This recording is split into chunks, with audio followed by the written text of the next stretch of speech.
I was coaching a manager once who asked me, "When do you think it's okay to cuss out your employees?" And I knew he wasn't kidding. He was honestly asking. So I asked him, "Well, when do you think it's okay to curse out your employees?" And he said, "Well, whenever they make a mistake, because I don't want them repeating that, right? They got to learn." And I asked him, "Is that what happened to you when you were learning? Like, tell me about the types of managers you've worked for." And of course, he described really aggressive managers, the ones that are pounding the tables. I mean, he almost got in a physical altercation with one. Like, it wasn't good.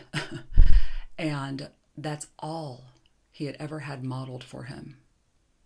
Like, that was the only management style he'd ever seen or experienced in person. He only knew how he was treated as an employee.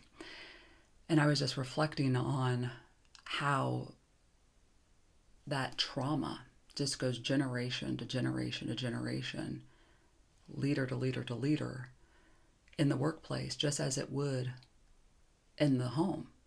How abuse and generational trauma happens in the home.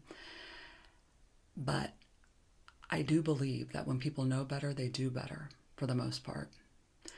And that you can break that cycle. You can choose to treat others differently than you've been treated.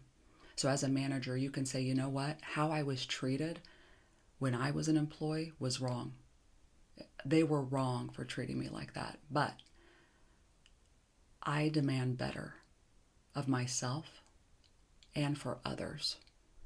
And I'm going to protect that at all costs. So I'm going to do things differently as a manager. I believe that change can happen and that trauma can stop.